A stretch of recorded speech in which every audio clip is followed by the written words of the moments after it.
saudara-saudari selalu dalam keadaan sehat dan senantiasa dalam perlindungan Tuhan. Amin. Amin. Baik, Bapak Ibu, saudara-saudari, pada kesempatan ini saya mengajak kita untuk merenungkan sabda Tuhan dari Lukas bab 4 ayat 31 sampai dengan 37.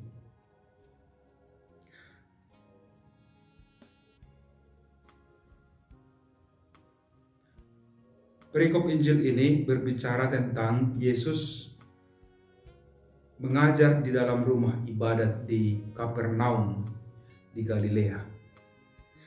Ketika Yesus mengajar di sana pada hari Sabat, para pendengarnya sangat takjub, sangat kagum, heran dengan perkataan Yesus yang penuh dengan kuasa dan penuh dengan wibawa. Kewibawaan Yesus semakin tampak dan semakin jelas bagi mereka ketika ada satu orang di dalam bait Allah itu yang kerasukan setan. Lalu orang yang kerasukan setan ini atau setan itu berkata kepada Yesus, "Mau apakah engkau, Yesus, anak dari Nazaret? Aku tahu siapa engkau, yang kudus dari Allah." Lalu begitu dia mengatakan itu, Yesus langsung menghardik dia dengan mengatakan, "Diam, keluarlah daripadanya." Dan setan itu pun langsung keluar dari dalam diri orang tersebut, dan tanpa menyakiti orang yang dirasuki itu, setannya lalu pergi. Maka orang banyak semakin kagum, semakin heran. Belum pernah ada orang yang memiliki kata-kata seefikaks ini, setegas itu. Bahkan setan pun mendengar dan ketakutan langsung keluar dari orang yang dirasuki. Saudara-saudari yang terkasih, hal itu dilakukan di rumah ibadat ketika Yesus mengajar pada hari Sabat di Kapernaum yang di Galilea.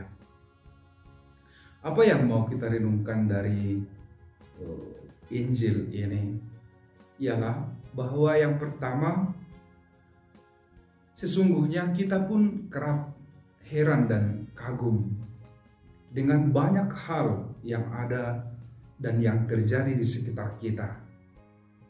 Ketika mentari di pagi hari muncul sekalipun, sebenarnya kita heran dan kagum akan keindahannya dan akan keteraturannya. Siapakah yang menciptakannya? Siapakah yang mengaturnya sedemikian rupa? Kita tidak pernah sampai ke sana.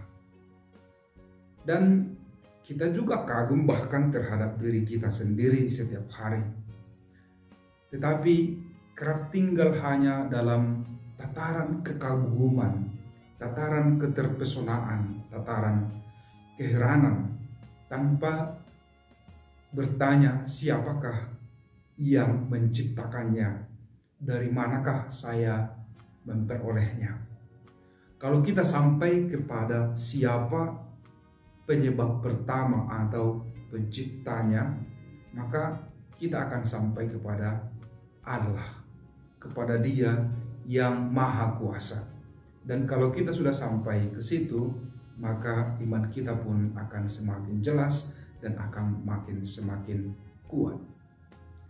Maka seperti orang yang di dalam rumah ibadat tadi yang terpesona, kagum, heran dengan kuasa dan otoritas kata-kata Yesus, tetapi mereka tidak sampai kepada iman, tidak sampai pada pengenalan akan siapa yang berbicara dan siapa yang melakukan tindakan yang sangat luar biasa itu.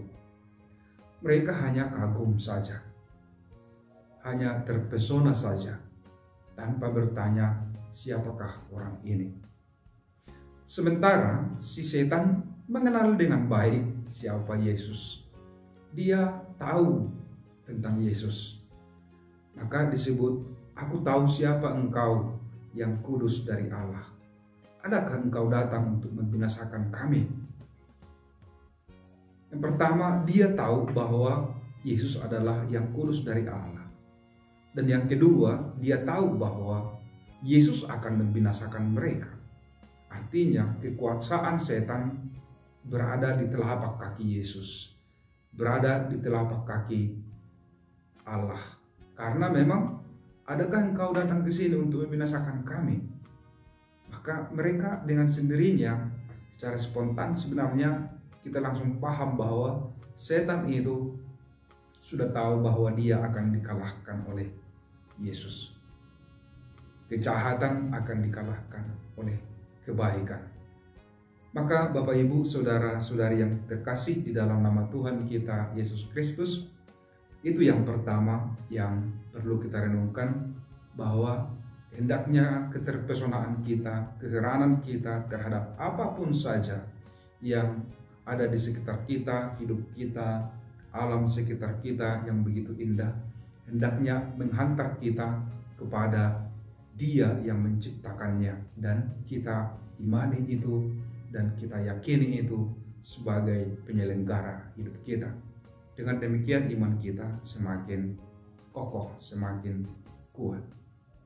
Yang kedua, Bapak Ibu, saudara-saudari yang terkasih, saya mengajak kita untuk merenungkan bahwa di dalam hidup kita ada dua roh, roh yang baik dan roh yang jahat, yang masing-masing kerap hadir dan tampil di dalam situasi yang sama, tempat yang sama, bahkan di dalam pribadi yang sama. Maka kita sebagai orang beriman diajak untuk mampu membedakan mana roh yang baik dan mana roh yang jahat. Roh yang baik pasti menuntun kita kepada hal-hal yang baik, yang mendukung perkembangan hidup kita. Roh yang baik pasti akan mengajari kita untuk senantiasa terbuka, jujur, apa adanya kepada diri kita sendiri maupun kepada Allah dan kepada sesama. Roh yang baik akan selalu membuat orang merasakan kebahagiaan dan sukacita. Roh yang baik akan selalu menuntun kepada kebenaran. Dan sebaliknya, roh yang jahat akan selalu membuat kita cemas dan akan merongrong kehidupan kita, bahkan mengikat leher kita. Dan roh yang jahat juga kerap menjanjikan hal-hal yang enak untuk kita di dunia ini.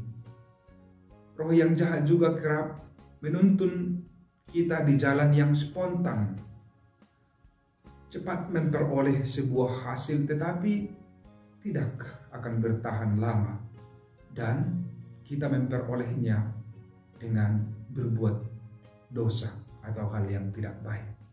Tetapi gampang, mudah untuk dilalui. Saudara-saudari, kita harus jeli melihat ini. Kita harus dengan teliti membedakan ini. Apakah seruan ini berasal dari roh yang baik atau dari roh yang jahat? Apakah seruan ini berasal dari suara hati saya atau bisikan dari roh jahat?